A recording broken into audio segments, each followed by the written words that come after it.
గ్రంథము రూతు గ్రంథం. బైబిల్లో స్త్రీల పేర్ల మీద 2 పుస్తకాలు రాయబడ్డాయండి. దేవుడు 2 పేర్ల మీద రూతు, ఎస్తేరు. నిజంగా బైబిల్లో స్త్రీల పేర్ల మీద 2 పుస్తకాలు ఉన్నాయి, 2 గ్రంథాలు ఉన్నాయి అంటే ఎంత గొప్ప వాళ్ళై ఉండాలి వాళ్ళు, అంతే కదమ్మా. వాళ్ళ పేర్ల మీద రాసి ఉంచారు అంటే వారు ఎంత దేవుని భక్తి గలవారే ఉండాలి, వారు ఎంత దేవుని కోసమే బ్రతుకుతూ ఉండాలి, అవునా లేదా? కనుక ఆమె దేవుని చిత్తములో ఉంది కనుక నిజంగా ఆమె పేరు మీద ఒక పుస్తకం రాయబడింది. చదువుదామా? న్యాయాధిపతులు, అదే రూతు గ్రంథము 1 వచనం చదవండి. న్యాయాధిపతులు ఏలిన దినమందు దేశములో కరువు కలగగా యూదా బెత్లెహేము నుండి ఒక మనుష్యుడు తన భార్యను తన 2 కుమారులను వెంటబెట్టుకొని మోయాబు దేశమున కాపురముండుటకు వెళ్ళెను. ఆ మనుషుని పేరు ఎలీమెలెకు, అతని భార్య పేరు నయోమి, అతని 2 కుమారుల పేర్లు మహులోను, కిల్యోను. వారు యూదా బెత్లెహేము వారైన ఎఫ్రాతీయులు. వారు మోయాబు దేశమునకు వెళ్ళి అక్కడ కాపురం ఉండిరి. చాలా జాగ్రత్తగా విందాం కొంచెం. వీళ్ళు ఈ నయోమి తర్వాత ఏం పేరు, ఆయన పేరు ఎలీమెలెకు. వీరిద్దరు భార్యాభర్తలమ్మ. నయోమి, ఎలీమెలెకు భార్యాభర్తలు. వీరు ఇశ్రాయేలీలు. ఎవరు వాళ్ళు? దేవుని కలిగి ఉన్నవారు, దేవుని నమ్ముకున్నవారు, అన్యులు కాదు. వీళ్ళ దేశంలో బెత్లెహేములో వాళ్ళ ఊర్లో ఏమొచ్చింది? కరువు వచ్చింది. కరువు రాగానే వాళ్ళు ఏం చేశారు? మోయాబు దేశానికి వెళ్ళారు, అవునా లేదా? కరువు వచ్చినప్పుడు ఎవరి మీద ఆధారపడాలి, అవునా లేదా? దేవుని మీద ఆధారపడ్డారా వీళ్ళు? సరే, వాళ్ళు మాత్రమేనా? మిగతా వాళ్ళంతా ఆ ఊర్లోనే ఉన్నారు కదా, వీళ్ళు ఎందుకు పోయారు? సరే, దేవునికి వీళ్ళు దూరం అయిపోతున్నారు. బాగా వినాలి నేను చెప్పే విషయం. మోయాబు దేశానికి వెళితే ప్రతి శనివారం రోజు వారు దేవుని ఆరాధించడానికి మందిరానికి పోతారా?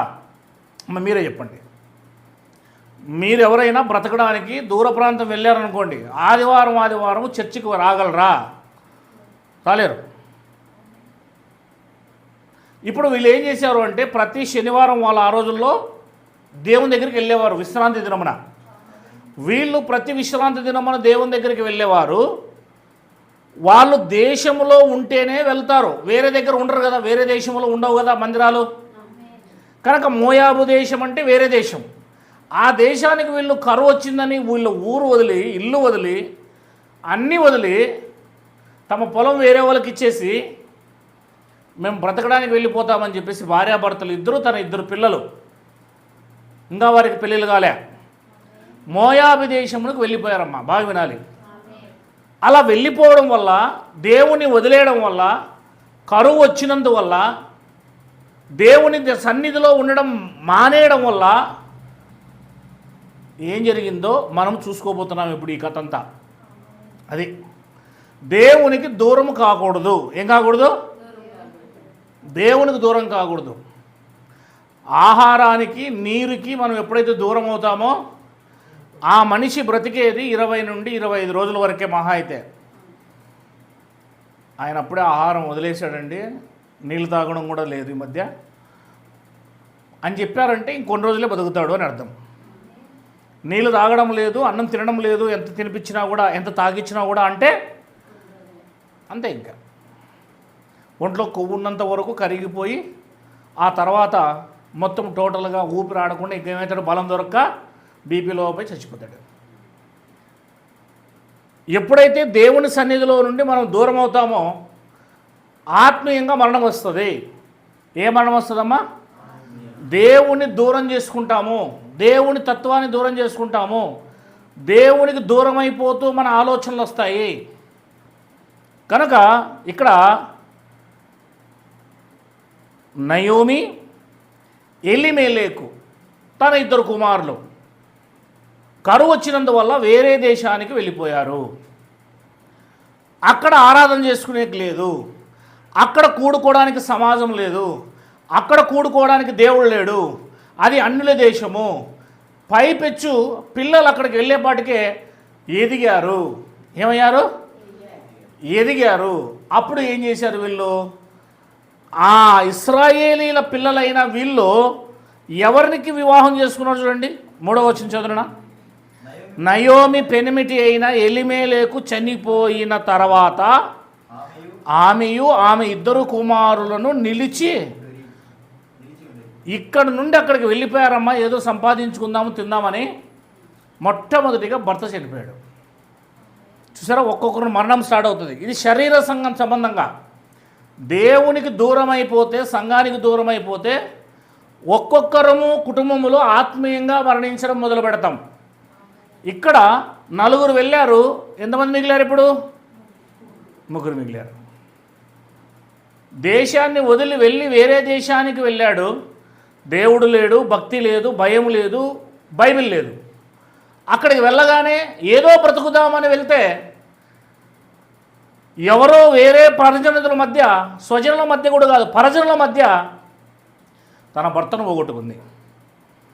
ఇప్పుడు 2 పిల్లలు ఉన్నారు, తల్లి మాత్రమే మిగిలిపోయింది. ఈ పిల్లలకి ఏం చేసింది ఆమె? ఇంక ఇప్పుడు వయసు వచ్చేపాటికే 4వ వచనం, వారు మోయాబి స్త్రీలను పెళ్లి చేసుకొనిరి. వారిలో ఒకదాని పేరు ఓర్పా, రెండవ దాని పేరు రూతు. ఏ స్త్రీలను పెళ్లి చేస్తున్నారమ్మా?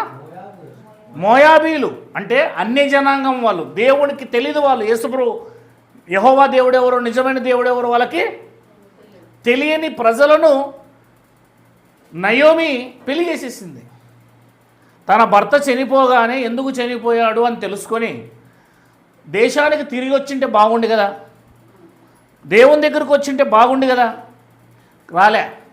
భర్త చనిపోయినా ఆమె అక్కడే ఉండిపోయి తన 2 కుమారులకి వాళ్ళ దేశంలో ఉండే పిల్లల్ని ఇవ్వచ్చు కదా, లేదా వాళ్ళ ఊరికి పిలుచుకుపోయి పెళ్లి చేసుకుని రావచ్చు కదా. కానీ అక్కడెవరో మోయాబీలు ఇచ్చారు. లాస్ట్లో అయినా అక్కడెవరో మోయాబీలు దేశంలో అన్యుల పిల్లల్ని ఏం చేసింది? పెళ్లి చేసింది. ఒకరి పేరు ఓర్పా, ఇంకొక ఆయన పేరు రూతు. ఏం జరిగిందో చూడండి. వారు ఇంచుమించు 10 సంవత్సరములు అక్కడ నివసించిన తర్వాత మహులోను కిలియోనును ఇద్దరు చనిపోయిరి. అయ్యో ఏమ్మా, ఎంతమంది పోయారు? ఇశ్రాయేల్ దేశం బెత్లెహేము నుండి ఎంతమంది పోయారమ్మా? కరువు వచ్చిందానికి పేడమాకలపల్లిలో పంటలు పండలేదు, కరువు వచ్చిందని చెప్పేసి ఒక 4 ఒక ఇంట్లో కుటుంబంలో డిసైడ్ చేసుకొని దేవునికి దూరంగా బ్రతకాలని కళ్యాణదుర్గమో లేదా ఎక్కడ ఉంటుందని ఆమె ఆ తర్వాత తిరుపతో లేకపోతే ఇంకోటికో బయలుదేరారు. హైదరాబాదుకో ముంబైకో. అక్కడికి వెళ్ళిన కొన్ని రోజులకి ఎవరు చనిపోయారు? భర్త. ఇప్పుడు తల్లి, పిల్లలు మాత్రమే మిగిలారు. ఇప్పుడు తల్లి వీళ్ళిద్దరికి తోడుగా ఆ దేశంలో అన్యులనిద్దరిని పెళ్లి చేసింది, ఓర్పా, రూతు. 10 సంవత్సరాలు సంసారం చేశారో లేదో ఇంచుమించు ఆ దేశంలో 2 పిల్లలు చచ్చిపెట్టినారు. ఎట్లుంటుందమ్మా? 2 పిల్లలు కూడా భర్తను పోగొట్టుకునే, 2 పిల్లల్ని పెళ్లి చేస్తే 2 పిల్లలను కూడా వాళ్ళకి ఇంకా పిల్లలు పుట్టలేదు.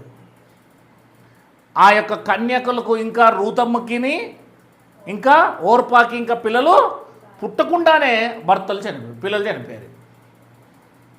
గమనించండి, ఈ సడన్గా ఈ మరణాలన్నీ ఎందుకు జరుగుతున్నాయి? దేవుని దేశాన్ని వదిలేందుకు. దేవుని దూరం అవుతే మరణాలు జరుగుతాయి, జాగ్రత్త.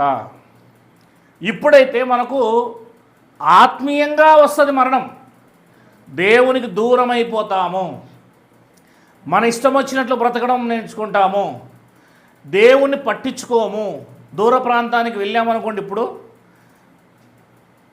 దేవుని దగ్గరికి రాలేము. ఇప్పుడు చూడండి, చాలామంది మన చర్చిలోనే ఉన్నారు.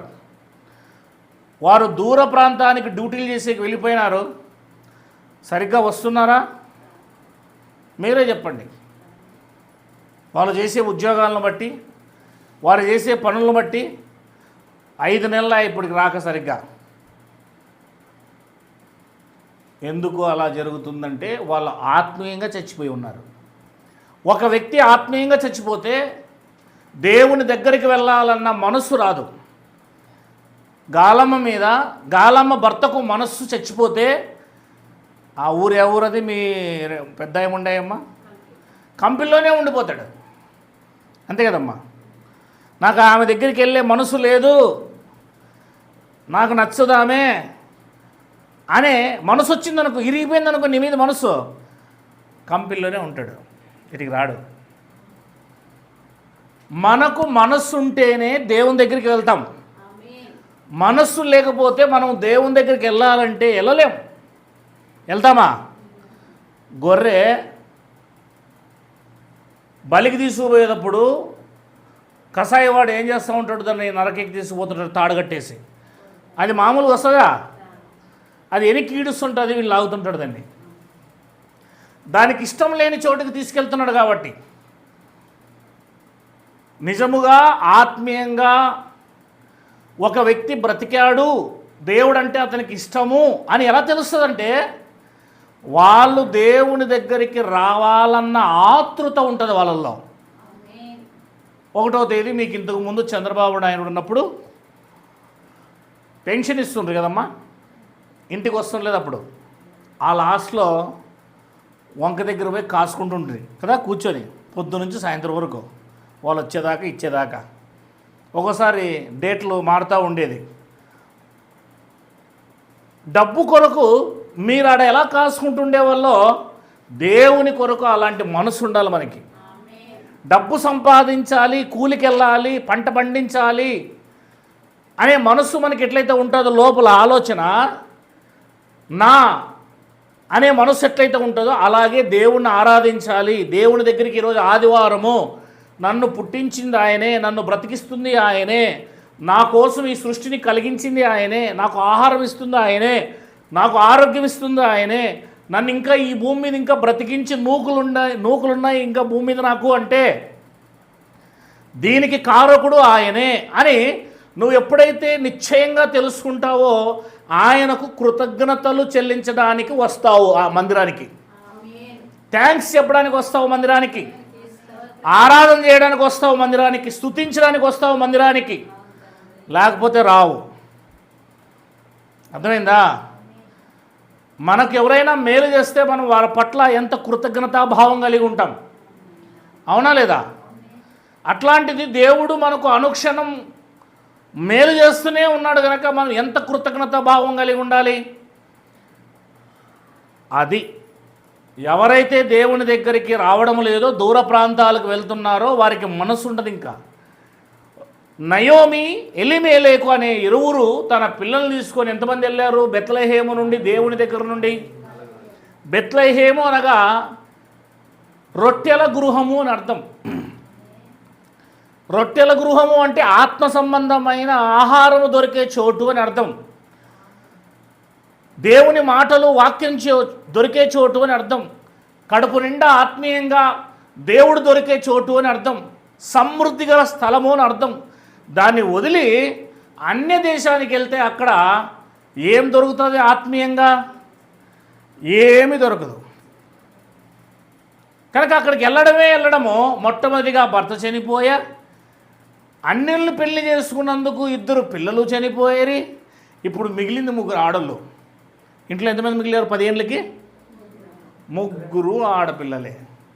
ఒక అత్త, 2 కోడళ్ళ పిల్లలు, ఓర్పా, రూతు. ఆమె ఏమన్నదో చూడండి. ఇప్పుడు 6వ వచనం, వారికి ఆహారం ఇచ్చుటకు యెహోవా తన జనులను దర్శించినని ఆమె మోయాబు దేశములో వినను గనక మోయాబు దేశమును విడిచి వెళ్ళుటకై ఆమెయు ఆమె కోడెండ్రను ప్రయాణమైరి. అప్పుడు ఆమె ఉన్న స్థలము నుండి ఆమెతో కూడా ఆమె 2 కోడెండ్లను బయలుదేరి యూదా దేశమునకు తిరిగి పోవాలని మార్గమున వెళ్ళచుండగా నయోమి తన 2 కోడెండ్లను చూచి మీరు మీ తల్లుల ఇండ్లకు తిరిగి వెళ్ళుడి. చనిపోయిన వారి ఎడల నా ఎడల మీరు దయచూపినట్లు యెహోవా మీ ఎడల జయచూపునుగాక. మీలో ఒక్కతై పెళ్లి చేసుకుని తన ఇంట నెమ్మది ఉన్నట్లు యెహోవా దయచేయునుగాక అని వారితో చెప్పి వారికి ముద్దు పెట్టుకునేను అని రేపడించండి. ఎప్పుడైతే భర్త చనిపోయాడో, 2 పిల్లలు చనిపోయారో, ఆ తర్వాత 10 సంవత్సరాలు అయిపోయిన తర్వాత బెత్లెహేములో దేవుడు మంచి పంట ఇచ్చాడు, వర్షం ఇచ్చాడు అని ఎవరో చెప్పారు. వర్తమానం వచ్చింది, ఓహో మా దేశాన్ని దేవుడు మరలా మంచి వర్షం కురిపించాడు, బాగా సమృద్ధిగా మా దేశం మరలా పంటలు పండుతూ ఉంది అని ఎప్పుడైతే ఈయనకు తెలిసిందో నయోమికి, ఆ నయోమి ఇంకా నా దేశానికి నేను వెళ్ళిపోతా, ఇక్కడికి వచ్చి నేను అందరినీ పోగొట్టుకున్నా, ఇప్పుడు వచ్చింది ఆమెకు బుద్ధి, అవునా లేదా? నేను అక్కడ ఉండింటే ఎంత బాగుండే, బయలుదేరుతా అని చెప్పేసి ఆమె బయలుదేరుతూ ఉంటే కోడెల పిల్లలు ఉన్నారు కదా 2, ఓర్పా రూతు, మేము కూడా నీతో వస్తామత్తా అన్నారు. అప్పుడు ఆమె ఏమన్నదంటే, వద్దమ్మా, మీరు ఇంకా యవనస్తులు, మీకు ఇంకా పిల్లలు పుట్టలేదు కనుక మీ తల్లిదండ్రుల ఇంటికి వెళ్ళిపోయి మళ్ళీ వివాహం చేసుకోండి, పిల్లలు కనండి అని చెప్పింది. అలా అన్నప్పుడు వారిద్దరూ ఏడ్చారు.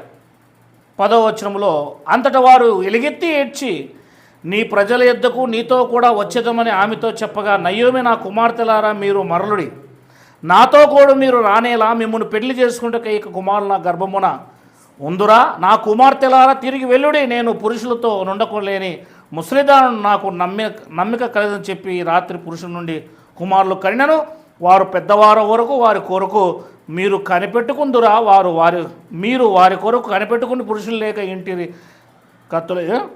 ఒంటరి కత్తులై ఉందిరా, నా కుమార్తెలారా అది కూడదు, యెహోవా నాకు విరోధాయను, అది మిమ్మల్ని నొప్పించడం కంటే నన్ను మరి ఎక్కువగా నొప్పించినదని వారితో చెప్పాను. వారు ఎలుగెత్తి ఏడవగా ఓర్ప తన అత్తను ముద్దు పెట్టుకొని బయలుదేరింది. రూతు ఆమెను హత్తుకుంది.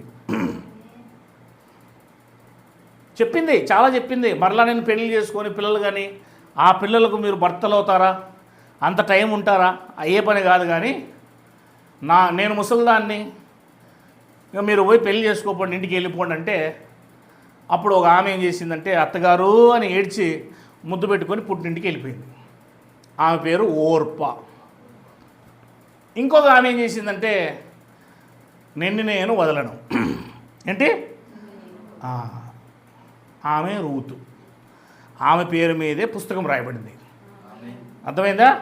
అమ్మా, అత్త, తల్లివైనా నువ్వే, తండ్రివైనా నువ్వే, నాకే నువ్వే భర్తవి, నువ్వే సమస్తం, నీ మాటే వింటా, నిన్ను వదలను ముసలితనములో, అయిపోయింది ఏదో అయిపోయింది, నాకు ఇంక వివాహం వద్దు, నీతో ఉంటా, నిన్ను కాపాడుకుంటా అంటూ ఆమె ఎంత చెప్పినా కూడా వినకుండా నీ జనమే నా జనం, నీ దేవుడే నా దేవుడు, నీ దేశమే నా దేశం అంటూ ఆమెతో బయలుదేరి రావడం జరిగింది. నువ్వు ఎక్కడ చనిపోతా అక్కడ చనిపోతా, నీతోనే ఉంటా, నిన్ను చూసుకుంటా అంటూ బెత్లెహేమునకు వారు తిరిగి వచ్చినట్టు మనకు బైబిల్ సెలవిస్తుంది.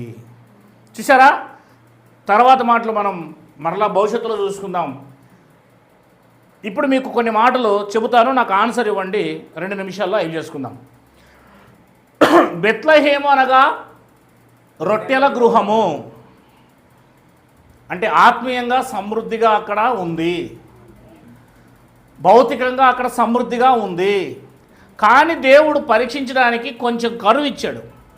మన జీవితాల్లో కూడా కష్టాలు, సమస్యలు, ఇబ్బందులు వస్తాయి. అంత మాత్రాన నువ్వు దేవుని మీద అలిగి దూరం పోకూడదు, రొట్టెల గృహము నుంచి దూరము పోకూడదు. కష్టమైన బాధ అయినా నీ సొంత దేశంలో నువ్వు ఉండాలా. కానీ వీళ్ళు ఏం చేశారంటే భార్యాభర్తలు 20 పిల్లలు కరువు వచ్చింది కనుక మనం సంపాదించుకోవడానికి దూరం పోదామన్నారు, దూరంగా పోదామన్నారు. పోయిన తర్వాత ఏం జరిగిందంటే అక్కడ దేవుడు లేడు, ధర్మశాస్త్రం లేదు, యాజకులు లేరు, బైబిల్ లేదు, దేవుడు నమ్ముకున్న వారు లేరు. నిదానంగా వాళ్ళు ఆత్మీయ స్థితిలో పతన స్థాయికి వెళ్ళిపోయి మొట్టమొదటిగా భర్త చనిపోయాడు. తర్వాత 2 పిల్లలకి అక్కడ ఆ దేశంలో అన్యుల్నే పెళ్లి చేసింది. ఆ తర్వాత వాళ్ళిద్దరు పేర్లు చెప్పండి, పెళ్లి చేయబడిన పిల్లల పేర్లు చెప్పండి, ఆడపిల్లల పేర్లు. Orpah Ruth. ఆ తర్వాత వారిద్దరి భర్తలు కూడా 10 సంవత్సరాల్లోపు ఏమైపోయారు? మాలియోను కిలియోను ఇద్దరు చనిపోయారు. చనిపోయిన తర్వాత కొన్ని రోజులకి దేవుడు మరలా మా దేశమును దర్శించాడు, మరలా పంటలు పండుతున్నాయి, వర్షాలు వస్తున్నాయని చెప్పేసి తెలిస్తే ఆమె తన దేశానికి బయలుదేరుతూ వస్తుంది. ఆ సమయంలో ఆయమ్మతో పాటు ఎవరు రావాలని కోరుకున్నారు? ఇద్దరూ రావాలనుకున్నారు. కానీ ఆమె బలవంతం చేసి వెళ్ళిపోండి అన్నప్పుడు ఒకరు ఏం చేశారు? ముద్దు పెట్టి ఏడుస్తూ వెళ్ళిపోయింది. ఆమె పేరు ఓర్పా. ఇంకొక ఆమె ఏం చేసింది? నీ దేశమే నా దేశం, నీ దేవుడే నా దేవుడు, నువ్వు ఎక్కడ చచ్చిపోతే అక్కడ చచ్చిపోతా, నేను వదలను, నువ్వే తల్లివి, నువ్వే అత్తవి, నువ్వే భర్తవి, నువ్వే సర్వస్వానివి అని, నీ జనమే నా జనం అని బయలుదేరిందండి. ఎంత మొండికేసుకుందంటే అత్త వద్దమ్మా వెళ్ళిపో, నీ చెల్లి వెళ్ళింది కదా నువ్వు కూడా వెళ్ళిపో అని చెబితే నేను నిన్ను వదలను, ఈ వృద్ధాప్యంలో నేను వదలను. చూసారా, తన జీవితాన్ని త్యాగం చేసుకుంది. అట్లాంటి స్త్రీ అండి. అట్లాంటి వారికి పరలోకం దొరుకుతుంది. ఆమెకి ఇప్పుడు ఏం దొరికింది? ఓర్పాకు పరలోకం లేదు, ఓర్పు లేదు, వెళ్ళిపోయింది. కానీ రూతమ్మకి ఓర్పా అని పేరు లేకపోయినా ఓర్పు ఉంది. ఏముంది? ఆ స్త్రీలకు ఎక్కువ శాతం ఉండాల్సింది ఏంది? నిజం చెప్తున్నాను, ఓర్పు ఉండాలి. స్త్రీ అనగానే ఓర్పుకు ఒక మారు పేరు లాంటిది. ఎంత ఓర్పు ఉండాలంటే అంత ఓర్పు ఉండాలి. ఎందుకంటే ఇంట్లో సమస్యలు ఎన్నో వస్తూ ఉంటాయి. ఆ సమస్యలన్నిటికీ కూడా మనం ఏం చేసుకోవాలమ్మా? ఓర్చుకోవాలి. బిడ్డను కన్నప్పుడు ఎలాంటి ప్రసవ నొప్పులు వస్తాయో అప్పుడు ఓర్చుకుంటుంది అంటారు కదా. అక్కడ ఉన్న వాళ్ళంతా కూడా ఓర్చుకోమ్మా ఓర్చుకోమ్మా ఓర్చుకోమ్మా, అయిపోయిందమ్మా 2 నిమిషాలు. అట్లా స్త్రీ అనేది ఓర్చుకోవాలి, గబాలని మాట్లాడకూడదు. స్త్రీ ఎంత ఓర్చుకుంటే సమాజంలో అంత పొగడబడుతుంది. స్త్రీ అంత ఓర్పు కలిగి ఉంటే సమాజంలో ఆమెకు అంత గొప్ప పేరు ఉంటుంది. కనుక మనం బైబిల్ అంటుంది రూతమ్మ చాలా ఓర్పు కలిగింది. రూతమ్మ ఎలాంటిది? ఓర్పు కలిగింది. ఎంత ఓర్పు నీకు ఉంటుందో అంత దేవుణ్ణి ఆశీర్వదిస్తాడు. అర్థమైందమ్మా? ఓర్పుతో మనము ఉండాల్సిన బాధ్యత మన మీద ఉంది. స్త్రీలకు ఓర్పు ఉంటేనే ఆ కుటుంబాన్ని కట్టుకోగలరు. స్త్రీలకు ఓర్పు లేకపోతే ఆ కుటుంబం ఏం కాదు, కట్టబడదు. కనుక రూతమ్మకి ఓర్పు ఎంత ఉందంటే, నాకు ఇంకా భర్త అవసరం లేదు, నాకు మా తల్లిదండ్రులు కూడా అవసరం లేదు, నీవే సర్వస్వం అనుకొని త్యాగం చేసుకుని దేశానికి బయలుదేరింది ఆమె. కనుక నిజంగా ఆమె పేరు మీద పుస్తకం ఉండడం మంచిదే కాదా? దేవునికి మహిమ కలుగునుగాక. కనుక మన పేరు పరలోక రాజ్యములో పరలోకములో దేవుని గ్రంథములో ఉండాలంటే మనము రూతమ్మల బాధ్యత కలిగిన వారిగా ఉండాలి అని మనం నేర్చుకుంటూ ఉన్నాం. మంచి ఓర్పు కలిగిన వారిగా ఉండండి. నలుగురు ఏమో అంటుంటారు, లోకం ఏదో అంటుంటుంది, అవన్నీ పట్టించుకోవద్దండి. వినట్టుగా వెళ్ళిపోతూ ఉండండి. మంచి రోజులు దేవుడు మనకిస్తాడు. అంత మంచి ఓర్పు కలిగిన వారమై, సహనం కలిగిన వారమై మనం ఉందాం. దేవుడి మాటలను దీవించునుగాక. కళ్ళు మూసుకుందాం.